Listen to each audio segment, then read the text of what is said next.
se han producido importantes cambios en distintos ministerios del país, pero sobre todo en el Ministerio de Educación.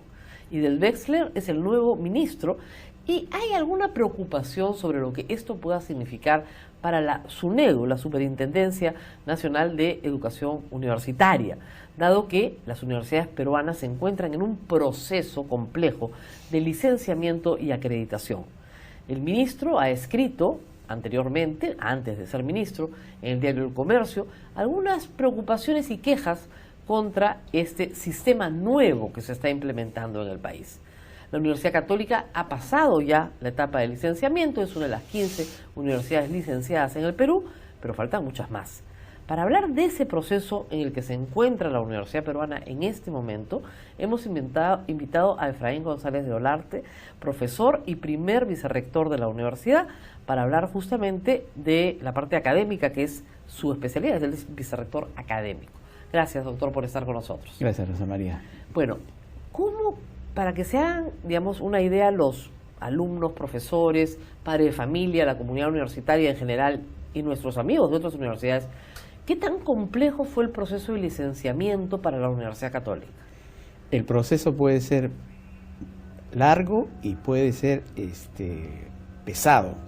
La ventaja que nosotros tuvimos es que hace 4 años acreditamos la universidad internacionalmente. Y esa acreditación nos obligó a hacer una autoevaluación, es decir, un conjunto de informes de todas las áreas de la universidad, que en su conjunto son 4.000 páginas. Y entonces, sobre esa base, y en realidad eso es lo que nos pide el licenciamiento. Ahora, el licenciamiento lo que le pide a la Universidad Peruana es tener estándares mínimos. Sí. ¿Son correctos esos estándares mínimos a su juicio? Sí, absolutamente. Absolutamente. Absolutamente. Es decir, se pide un número de profesores contratados a tiempo completo. Tiempo completo, 25% del total de profesores. Y la universidad creo que le faltaba un poquito. No, la universidad tiene 26%. No, hoy día, pero cuando empezó el proceso... No, siempre lo hemos tenido. O sea, sí. Esta es una de las pocas universidades que tiene, privadas quiero decir, ¿no? Las públicas casi todas tienen 80%, porque uno entra como profesor. Claro, y queda. Tiempo completo, sí. El otro tema era la infraestructura. Ahí la universidad tiene una infraestructura importante, pero hay universidades, usted conoce bien, que no tienen la capacidad ni siquiera de construirla, universidades públicas y privadas. Sí. Y luego, esos son los obstáculos, digamos, más grandes para el licenciamiento y mínimos, y luego hay otras cosas pequeñas, pero que también son importantes, ¿no? ¿Qué es la que produce tanta papelería? ¿Cuántas facultades hay? Número de facultades, número de carreras, acreditación de las carreras, etcétera. No acreditación de las carreras, sino reconocimiento de la SUNEDU de las carreras, ¿no? Etcétera. ¿El proceso de la universidad cuánto tiempo le tomó? Comenzamos en julio, nos tomó como 6 meses. Luego hubo la entrega del documento allá y hubo unos 2 meses. Está dentro de la ley los plazos de rectificaciones. Nos hicieron una serie de observaciones. La mayor parte de observaciones realmente curiosas. Por ejemplo, nos dijeron por qué teníamos 2 recibos de electricidad de este campus. De este campus, porque uno puede tener todos los recibos que quiera, ¿no? Entonces dijimos, lo que pasa es que tenemos 2 frentes. Claro. Según ellos debería haber un solo recibo. Bueno, pero esas ya son minucias. Son anécdotas. Son minucias. Sí. La Universidad Católica fue una de las primeras en conseguir, ¿no? Fue la segunda. La segunda. Primero estuvo Cayetano, me parece. UTEC. Y después nosotros. Bueno, ahora hay solamente 3 universidades del Estado acreditadas. Pero hay otras en camino. O sea, lo que tengo entendido es que la SUNEDU ha recibido las solicitudes ya de todas. El proceso termina a fines del 2018, o sea, hay tiempo. La pregunta que muchos se hacen es, ¿qué va a pasar con los que no pasen el licenciamiento? Por ejemplo, a las peruanas ya comenzó a cerrar filiales. Sí. Pues no tienen los profesores. No. ¿Es una buena idea ese licenciamiento mínimo? Sí, yo estoy absolutamente seguro. Lo que sí me parece que no estuvo bien planteado es el proceso de selección de qué universidades deberían licenciarse inicialmente. A mí me parece que el concepto que tuvieron es que debían licenciarse universidades que dieran el ejemplo de licenciamiento, mostraran estándares, Y esas son básicamente nuestras universidades. Las que no tienen problemas. Las que no tienen problemas. Pero sí marcan un estándar para las Pero otras. en esas han debido poner algunas universidades, estas que le llaman garaje, o sea, y inmediatamente ver, o sea, dar muestra de que la ley se tiene que cumplir en el sentido de que hay que cerrar o ponerlas en stand-by las universidades ahora, que no cumplen los mínimos. Lo que ha hecho la SUNEDU, que es interesante, es sacar una lista de todas las carreras que no están reconocidas por SUNEDU. Y eso ha sido importante, porque también las universidades creaban carreras, los estudiantes llegaban a graduarse y la carrera no tenía ningún reconocimiento oficial. Y es una estafa. Exactamente, pero no solamente eso, sino aprobada la ley, han seguido creando carreras, y que inclusive carreras cuya, digamos que son críticas, que tienen que tener medicina, por ejemplo. ¿Cómo pueden crear medicina sin tener un licenciamiento? Entonces, claro, es el país de la gran informalidad. SUNEDU tiene una gran tarea, hay que reconocer eso, pero no tiene los recursos suficientes y tampoco al comienzo tenía la experiencia para hacerlo. Claro. Entonces tiene una gran tarea por delante y creo que hay que apoyar. Ahora, es un trabajo de campo complejo, porque en el caso de Lima, en fin, pero hay que ir a visitar a todas las universidades del país, verificar la infraestructura, que sea cierta, pues si dice que tiene laboratorio, pues que existe laboratorio, etcétera, y que existan los profesores. Lo que viene después del licenciamiento es un periodo crítico, porque la SUNEDU va a tener que decir a las universidades que no se han licenciado que tienen que pasar sus alumnos a otras universidades. ¿Cómo ve ese momento? Mira, creo que primero va a suceder que algunas de ellas les van a dar un periodo para que se pongan a derecho. Claro, un plazo extra. Un plazo de acondicionamiento de la universidad para que lo hagan. Pero hay otras que no lo van a poder hacer y esas hay que cerrarlas. Entonces ahí hay que hacer lo que se hizo en Ecuador. En Ecuador se cerró y se dijo, los estudiantes pueden ir a estas otras universidades, se hace un plan de transferencia. El problema en el Perú son los costos, porque las universidades de mala calidad cobran muy poco. Claro. Hay universidades que te dicen cuánto puedes pagar, ven a mi universidad. Entonces, ¿qué haces cuando esas universidades se cierren y estaban pagando 200 o 300 soles al mes y quieren venir, no a la católica, pero a una universidad de estándar donde te cobran 600 soles, no van a poder pagar? Ese es el tema. Entonces, creo que ahí probablemente las universidades públicas van a tener que recibir parte de esos alumnos, porque no hay otra.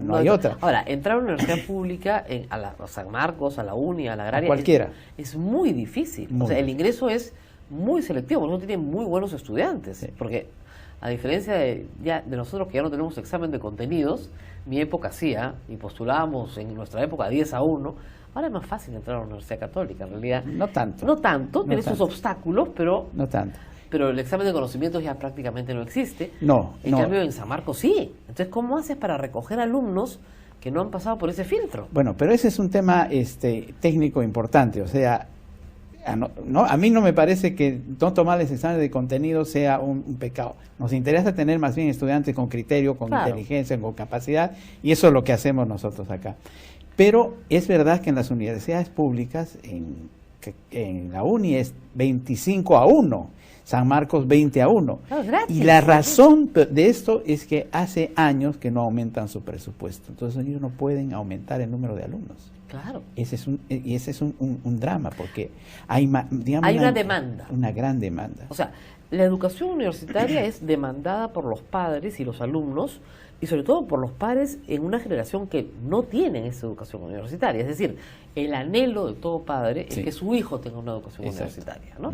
Y si el hijo es más o menos capaz, que surja a través de esa educación universitaria.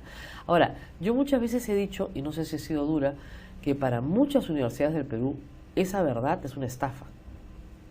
¿Lo es? ¿Es verdad? ¿O he sido excesivamente dura? O sea, ese joven que sale de una universidad, garaje, sale después de haber hecho el sacrificio de sus padres y consigue empleo. Mira, yo suelo decir que en el Perú hay 3 tipos de universidades, porque hay que hacer tipología. La universidad de estricto senso forma, investiga y hace responsabilidad social, algunas que solo forman y otras que son espacios de desocupación disfrazada. O sea, ahí esos chicos pasan el tiempo, o sea, para no ser ninis, ¿no es cierto? Claro. Pero después es muy difícil que consigan empleo. Entonces, una de las razones por las cuales tenemos, por ejemplo, estudiantes de alguna de esas universidades que vienen a la universidad a hacer una diplomatura, una maestría, es para blanquear esos títulos. Pero la mayor parte, estoy seguro que les es muy difícil conseguir trabajo.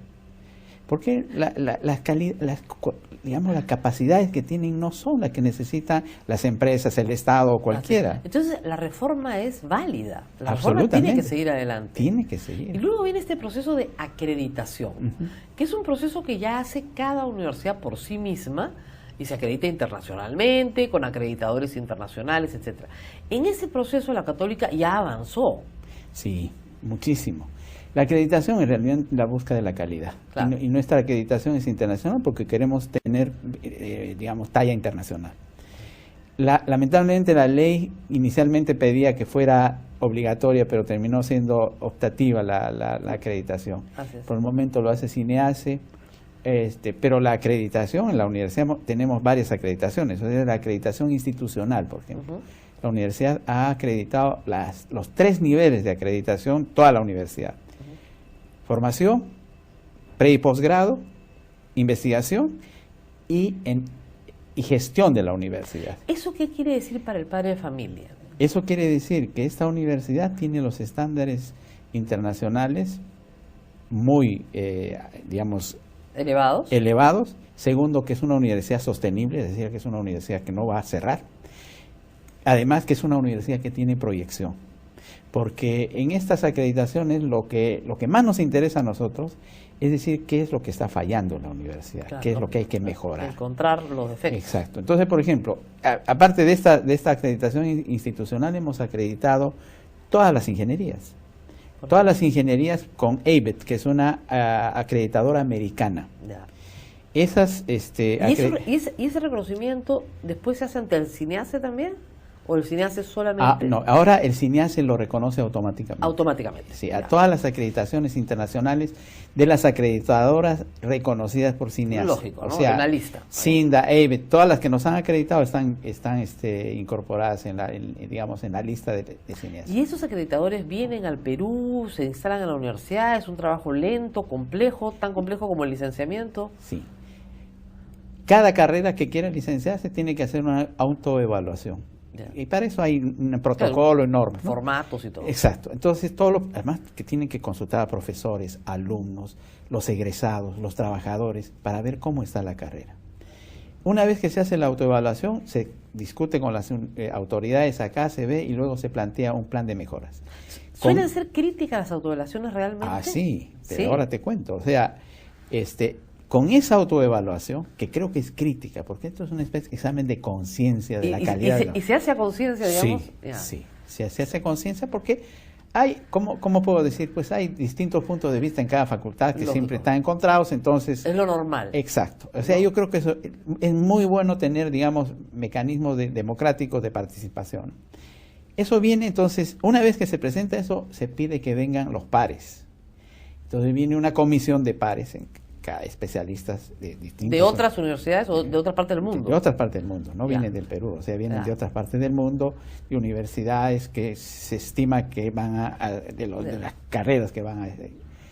Y luego, entonces, están una semana acá, conversan con todo el mundo, conversan con nosotros, con las autoridades, con el decano, con los profesores, con los alumnos, con los egresados, con los stakeholders, como le llaman, la gente que contrata a la empresarios, exacto, de la especialidad.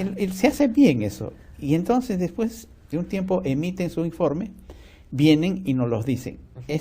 Ustedes tienen estos temas bien, estos temas regular y estos temas que hay que cambiar.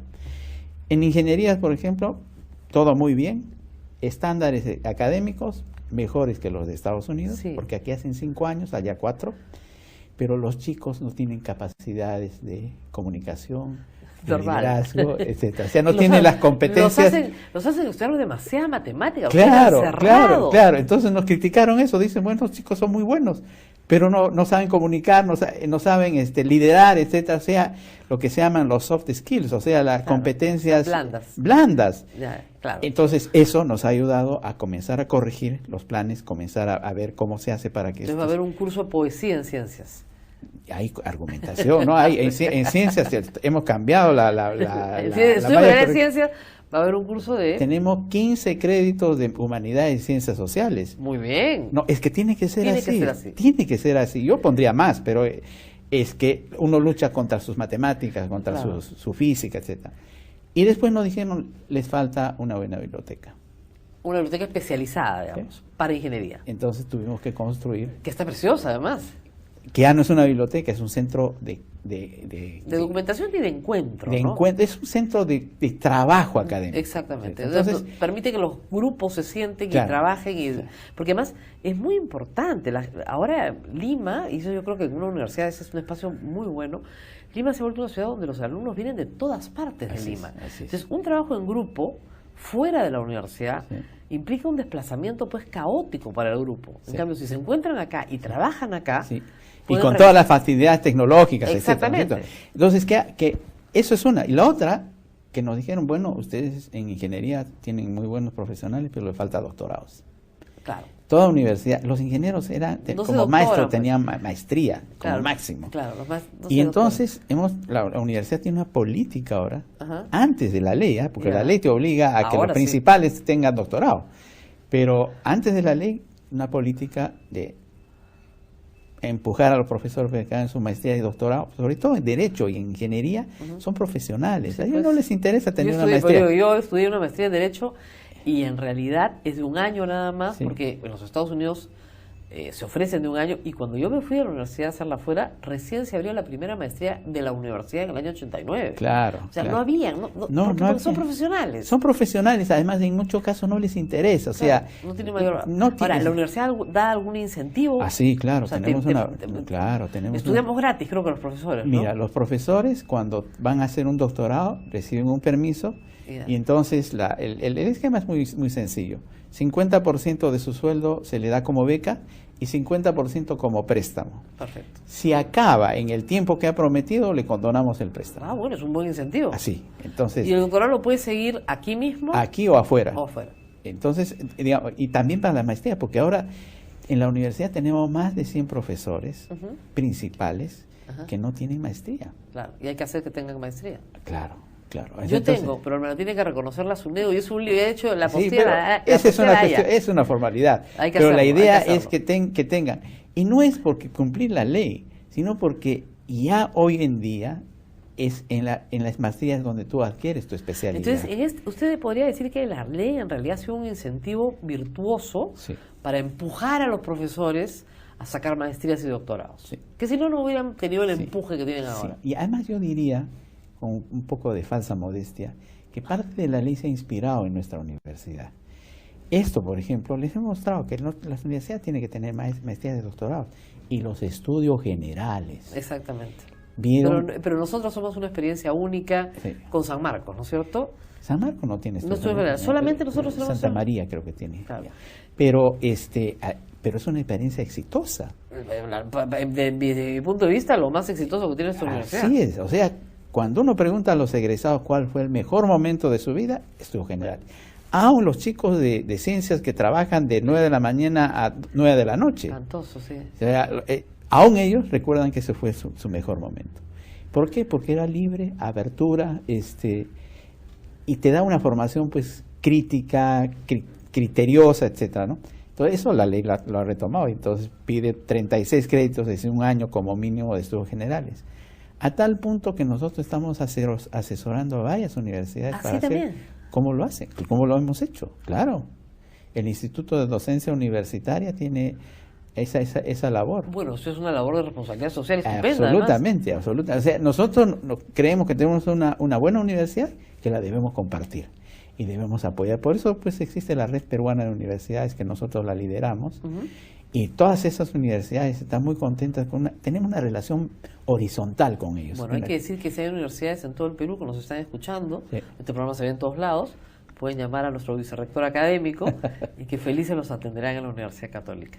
Bueno, se nos acabó el tiempo. Muchísimas Muy bien, gracias. muchas Entonces, gracias. que Idelberg no toque la SUNEDU, que siga adelante. Sí, que sí. siga adelante. La SUNEDU creo que hacer algunos ajustes, pero Claro. tiene que seguir. Y además yo creo que el Estado tiene que pensar que si quiere que funcione la ley, tiene que duplicarle el presupuesto a las universidades públicas. Van a estar muy agradecidas. las universidades públicas. Si no, No nos debemos hacer ilusiones. En este momento el Perú gasta $2.500 por estudiante, las públicas, ¿ah? Entonces, Y los estándares internacionales son mínimo 5.000. sí. Nosotros estamos entre 6 y 7.000.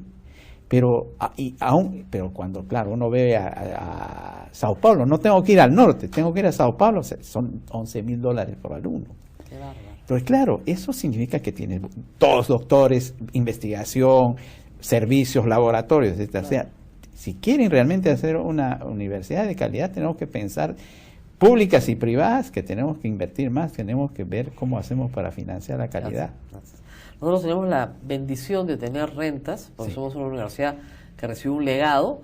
No todas han recibido un legado, pero las rentas de la universidad nos han permitido que los alumnos no paguen lo que realmente valdría la Exacto. educación que se recibe acá. Y que podemos tener investigación. Así es. O sea, es un legado que lo hemos sabido administrar y tenemos un modelo de financiamiento único Sí.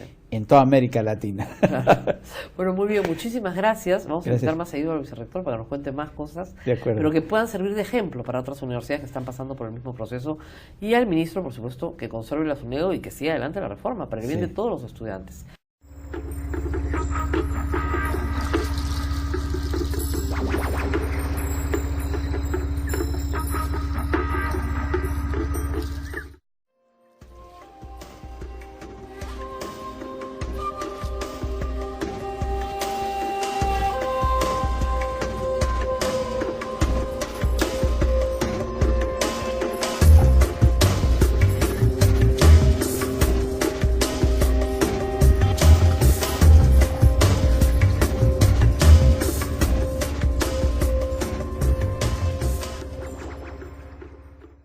Max, el otro día estaba en un aseo público y se me acercó una mujer y me dijo, Jesus loves you.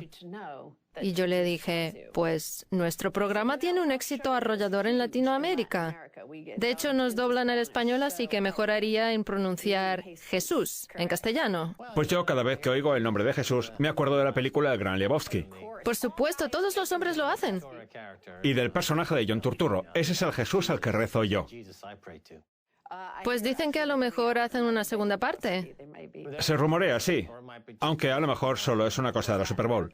El caso es que en Latinoamérica deberían estar preocupados porque durante 20 años Estados Unidos ha estado distraído con las guerras en el Medio Oriente, en países como Siria, Irak, Afganistán e incluso Somalia, donde aún interviene. Pero lo cierto es que los defensores en los medios dominantes, como el Washington Post o el New York Times, del intervencionismo estadounidense ya avisaban de que Estados Unidos no le estaba prestando la atención necesaria a Latinoamérica. Y decían que ya era hora de hacerlo. Y lo cierto es que quizá lleven razón en gran medida por culpa de China, que ha cerrado un montón de acuerdos con los países de la zona. Y encima, sin hacer preguntas. Lo único que quiere el gigante asiático es comerciar, que es lo mismo que decían los padres fundadores de Estados Unidos, comerciar con todos los países, pero sin enredarse en alianzas con ninguno. Y ahora China aplica la misma política comercial. Ahora bien, lo que se pregunta todo el mundo es, ¿va a tambalearse la economía mundial? Porque China representa la parte real de la economía. Habida cuenta de que es ahí donde se fabrican todos los productos. Vamos a ver el siguiente tuit. La caída de las importaciones chinas hace que Capital Economics China no descarte una desaceleración de su economía más acusada de lo esperado. Las importaciones totales han bajado un 8% interanual en dólares. Como vemos en este gráfico, las importaciones han disminuido, lo cual podría deberse a un aumento de la fabricación propia, aunque no lo sabemos muy bien, porque China suele ser bastante opaca con lo que ocurre en su territorio. Lo que se dice en la calle es que la economía china está viniéndose abajo. Nuestras fuentes, que llevaban años allí, se han marchado a toda prisa al darse cuenta de la implosión de la burbuja crediticia, con lo cual la situación se pone de lo más interesante, porque la población va a haber vivido el capitalismo en su periodo ascendente, y ahora que la cosa va para abajo, vivirá el totalitarismo, lo cual, a lo mejor, no les parece de todo bien. Si recuerdas, en los últimos 20 años de lucha estadounidense en el Medio Oriente contra Al-Qaeda y el Estado Islámico, Estados Unidos siempre ha dicho, a ver, si Al-Qaeda y el Estado Islámico decapitan a la gente, matan a los familiares de aquellos que no les caen bien y en general hacen todo tipo de barbaridades, nosotros tenemos que dejar atrás nuestros principios y empezar a hacer lo mismo. Pues bien, si Estados Unidos considera a China su principal competidor, debe también imitarla e implantar un sistema de calificación social y forzar a sus ciudadanos a consumir, porque esa sería la única forma de competir con China. Creo que tiene razón. Y ya que hablas del sistema de calificación social, lo cierto es que ya hemos visto algún ejemplo de él en la forma que tienen Moody's y Standard & Poor's de calificar el crédito y de ajustar los intereses en base a ello para influir en la economía. Lo que ha hecho China ha sido simplemente aplicar dicho sistema a los ciudadanos a partir de sus interacciones en las redes sociales, permitiéndoles o impidiéndoles, por ejemplo, el acceso a los transportes en función de si obedecen o no al Estado totalitario. Una política que adquiere cada vez más importancia ahora que la economía se contrae. Pues bien, en Estados Unidos, donde la economía también puede decirse que se contrae, se ha creado un totalitarismo suave para garantizar la obediencia de la ciudadanía, que está dispuesta a consentirlo porque lleva puesto el traje de obedecer y está lista para ser controlada. Vamos a ver un tuit de Neera Tanden, presidenta del Centro para el Progreso de Estados Unidos, un grupo de reflexión proclive al ala más centrista del Partido Demócrata, que parece preferir un Estado con un partido único, parecido a lo que hay en China, con votaciones ficticias y sin competencia real, sin que se debatan ideas políticas y sin que se intente convencer a los ciudadanos de votar a favor de ellas. Por cierto, recordemos que el grupo de reflexión de Neera Tanden se financia con dinero procedente de monarquías absolutas, como Qatar, Emiratos Árabes Unidos o Arabia Saudita, a las que parece preocuparles mucho que en Estados Unidos haya progreso y democracia. En fin, vamos a ver ya el tuit. Los proyectos construidos sobre la vanidad que contribuyen a destruir la democracia son repugnantes. Si Howard Schultz entra en la carrera presidencial, pienso iniciar un boicot a Starbucks porque no quiero dar un centavo a la carrera electoral de un personaje que ayudará a que Trump vuelva a ganar. El tuit es una respuesta a otro tuit de Edward Isaac Dover que dice así: el exdirector general de Starbucks, Howard Schultz, anuncia en el programa 60 Minutes su intención de lanzar una candidatura autofinanciada a la presidencia, lo cual ha enrabietado a los demócratas que piensan que con el Trump ganará seguro. Cuando la ciudadanía es esclava de las empresas alimenticias y de consumo, es muy difícil iniciar un boicot. Y es que aunque ahora mismo Starbucks es independiente, seguramente acabe en manos de una de las 5 o 6 grandes compañías alimenticias del mundo, como Nestlé. Con lo cual resulta muy difícil escapar del consumo generado por la economía conductual y controlado por los algoritmos que tan vinculados se encuentran a nuestra calificación social y a nuestras falibilidades que tanto explota el totalitarismo de las redes sociales. Vamos, que cuando somos esclavos y prisioneros del consumo, decir que vamos a boicotear a Starbucks si este multimillonario se incorpora a la carrera electoral es como decir: tengo caspa y suciedad entre los dedos de los pies y me pica mucho. A nadie le importan esas idioteces, así que lo mejor será que se calle la boca. El problema de los demócratas es que odian la democracia más que el otro partido que hay en Estados Unidos, porque fíjate en ese activista especializado en la defensa de los derechos de los consumidores. Ralph Nader. Ralph Nader. Lo odian, igual que también odian a Jill Stein, con quien están obsesionados, o a Bernie Sanders, a cuyos partidarios, en su mayoría mujeres y afroamericanos, desprecian y deshumanizan llamándolos los hermanitos de Bernie. Prefieren claramente a los candidatos de las grandes empresas, a los favoritos de Lockheed Martin y Raytheon, que les prestan su apoyo cuando salen en la MSNBC, emitiendo anuncios en las pausas publicitarias. Es decir, financiando a la cadena. Prefieren a candidatos como Hillary Clinton, que invadió Libia e hizo que se violara en público a Gaddafi, provocando que ahora el país sea una cárcel al aire libre. Si recuerdas, Hillary dijo aquello de llegamos, vimos y él murió, para inmediatamente echarse a reír como una loca. Y también les gusta Kamala Harris, la que fuera fiscal de San Francisco y a la que apoya Neera Tanden, que sale en un vídeo pavoneándose de cómo ha perseguido con su placa, de la que tanto presume, a las familias pobres, en su mayoría afroamericanas, que tienen hijos que faltan a clase consiguiendo que estas familias pasen a tener antecedentes penales, como seguramente sus miembros tengan que tener 3 o 4 trabajos para poder pagarse el programa Obamacare y costearse la vivienda, que tan cara resulta en Estados Unidos. Vamos, que Kamala Harris no ha dudado en pavonearse de su poder a la hora de destruir la vida de la gente. Así son los liberales de pacotilla. Y es que resulta mucho más fácil boicotear a Starbucks que a los misiles Tomahawk, para lo cual habría que dejar de votar a aquellos partidos que apoyan la guerra y el terror y correr una serie de riesgos participando en una campaña política. Esos liberales de pacotilla se creen que por consumir menos una semana en el Starbucks están haciendo algo. Y ese postureo les hace sentir bien, a pesar de que el impacto político de ese boicot es simple y llanamente nulo.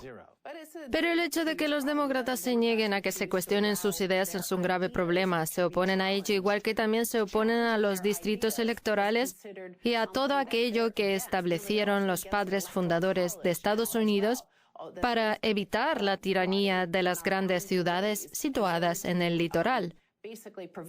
Pues bien, a pesar de que Kamala Harris es en parte afroamericana, las encuestas sobre los candidatos demócratas, y hay un montón de ellos, hasta Hillary no ha descartado volver a presentarse, arrojan que a quienes prefieren los negros es a Joe Biden y a Bernie Sanders, no a Kamala Harris, probablemente por todo lo que se alegra de haber encarcelado a un montón de gente en California. Vamos, que Harris forma parte de esa mafia del complejo penitenciario industrial. Y además, cuando se concedió la amnistía a una serie de presos con condenas cortas por delitos no violentos, la oficina de Harris se quejó de que la medida reduciría la oferta de mano de obra barata.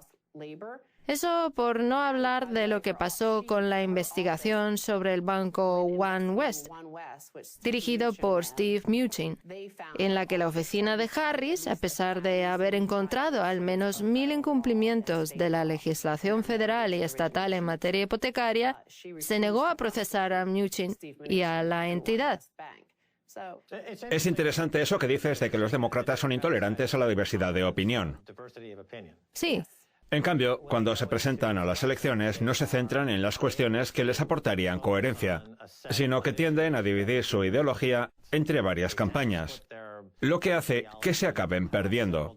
En cambio, en el otro lado, aunque los republicanos son más proclives a la diversidad de opinión, luego saben articularse en torno a una serie de ideas que saben por instinto que son ganadoras. Ideas económicas. Se centran mucho en las ideas económicas. Hillary Clinton tilda de sexistas a aquellos que cuestionan a Kamala Harris. Vamos, que no se puede cuestionar por qué no procesó a Steve Mnuchin ni por qué está a favor de la mano de obra barata, casi esclava. Son los nababs parlantes del negativismo, como los denominaba Spiro Agnew, vicepresidente con Nixon. No son capaces de aunar fuerzas porque se pasan el día despreciando la catadura moral del resto, mientras que los republicanos saben por instinto que el objetivo es cosechar todos los votos posibles en los distritos electorales. Y eso mismo es lo que volverá a pasar en el 2020. La historia se repite una y otra vez. Exacto, quieren acabar con los distritos electorales que Hillary no supo tener en cuenta a la hora de planear su estrategia. Hillary basó su campaña en el hecho de ser mujer, cuando el problema era que la gente rechazaba sus ideas económicas. Por eso ahora quieren quitar de en medio a cualquiera que tenga una idea económica. Los demócratas son unos inseguros que no saben lo que defienden. En cambio, los republicanos son ricos y están seguros de sus ideas. En fin, es hora de hacer una breve pausa. Les esperamos a la vuelta con mucho más. Estoy intentando hacer tiempo a ver si llega al final de esta primera parte. No se pierdan la continuación de este episodio de Kaiser Report, edición 2019. Bienvenidos de nuevo a Kaiser Report. Es hora de hablar con... ¡Ahí va! Pero se hacía un montón de tiempo que no hablábamos con este invitado, que es actor de doblaje, cómico, periodista y escritor, además de dirigir un podcast. Se trata del único y genuino Dominic Frisby. Bienvenido de nuevo, Dominic. Muchas gracias, amigo. Hacía mucho tiempo. Usted es partidario, a la vez, del oro y del Bitcoin.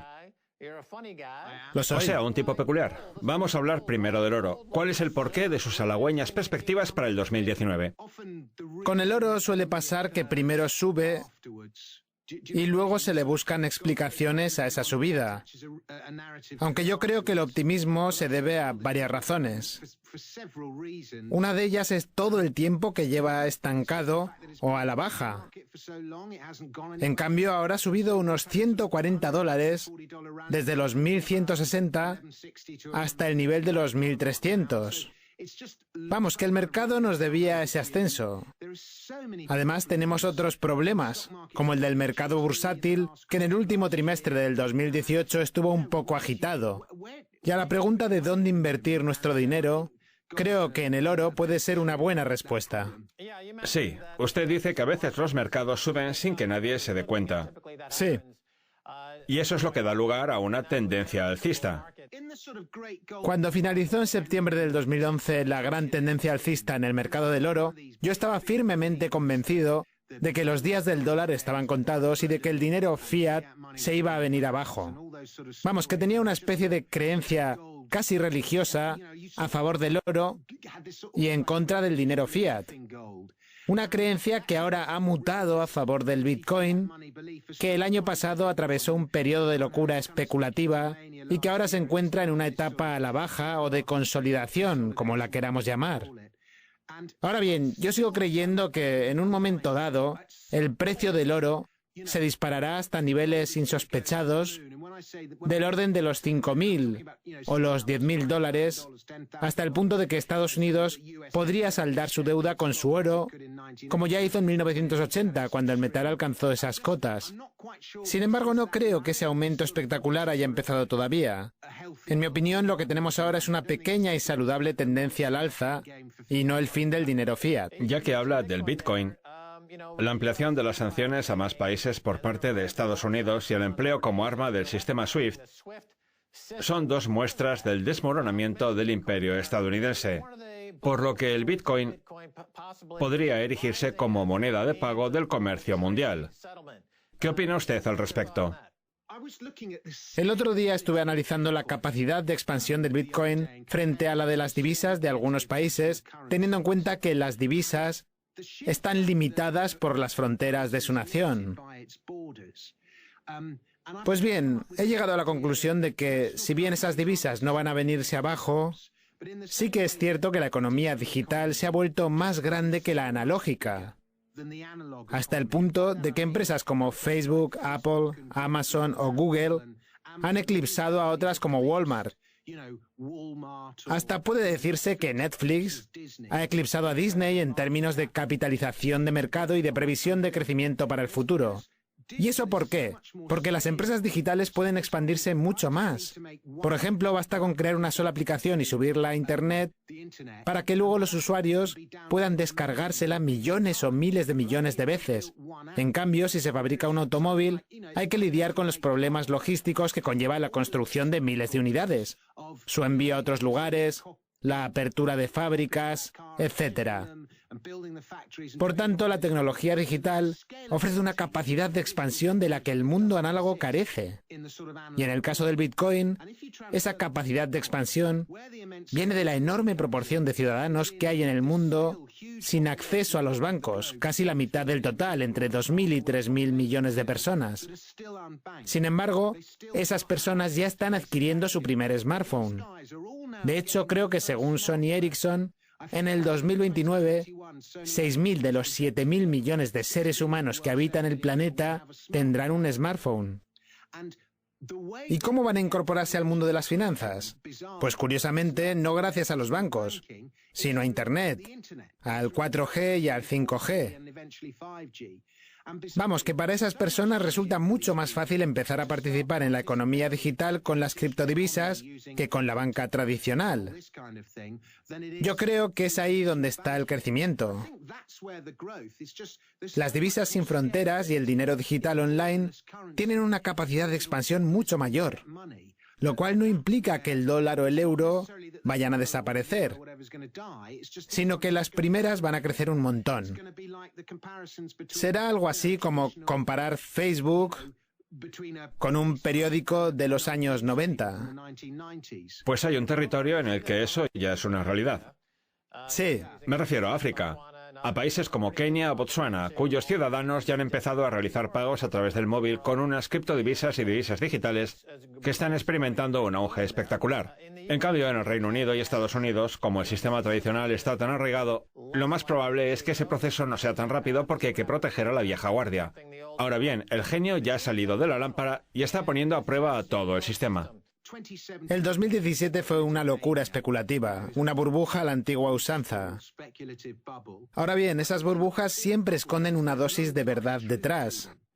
Lo que hay que preguntarse es si el 2017 fue la crisis de las .com del año 2000 del Bitcoin, o por el contrario, fue una pequeña locura especulativa como ocurrió con las .com en 1995, mientras que la verdadera crisis está aún por llegar.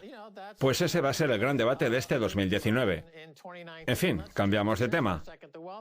De acuerdo. Las desigualdades de riqueza se han acrecentado en todo el mundo. Desde su punto de vista, ¿tiene eso que ver con el dinero fiat? Ya sé que es una afirmación muy genérica, pero ¿podría usted comentarla? Yo sí que relaciono las desigualdades con el dinero fiat y también con nuestro sistema impositivo. Resulta que los trabajadores, que son los que se están quedando atrás con el tema de la desigualdad, tienen que pagar un dineral en impuestos por el valor de su trabajo, en torno al 30 o el 40%. Y es que su remuneración no solo se ve disminuida por el impuesto sobre la renta, sino además por la inflación, cobrando un dinero que cada año pierde poder adquisitivo. Sin embargo, los ricos del mundo no dependen de sus ingresos para mantener su riqueza, sino del crecimiento del capital, la apreciación de sus activos, etc. La mayoría de estos activos no están gravados fiscalmente, salvo que se vendan, por lo que la mayoría decide no hacerlo. Y si lo hacen, o bien solo tienen que pagar impuestos una vez en concepto de rendimientos de capital, o bien venden directamente en un territorio en el que no exista dicho impuesto. Vamos, que el propio sistema impositivo es el que genera desigualdad. Y hasta que no aborden el problema del exceso de impuestos sobre la renta y la mano de obra, así como de la ausencia de impuestos sobre el capital, las desigualdades seguirán en aumento. En cierto sentido, puede hablarse de una especie de conspiración, puesto que no hay nadie que se dedique a defender los derechos de los trabajadores. Además, los bancos están encantados con el dineral que ganan gracias a esa capacidad que tienen de fijar los precios de forma monopolista. Y la gente que utiliza el dinero fiat es la que acaba saliendo perjudicada. Pues bien, como ha señalado usted, el Bitcoin le ofrece a la gente una salida a esta increíble injusticia que constituyen el dinero fiat y el sistema fiscal. En fin, me gustaría conocer su opinión sobre un tema sobre el que le he preguntado siempre estos últimos años. Me refiero a la independencia de Escocia, porque usted percibía que Escocia podía convertirse en una economía pequeña pero poderosa del estilo de Suiza o Liechtenstein. Y teniendo en cuenta que el Reino Unido atraviesa actualmente un periodo de cambio, entre comillas, ¿le parece la independencia escocesa una buena idea a tenor de cómo está el desastre del Brexit? ¿Qué opina sobre el tema, Dominic?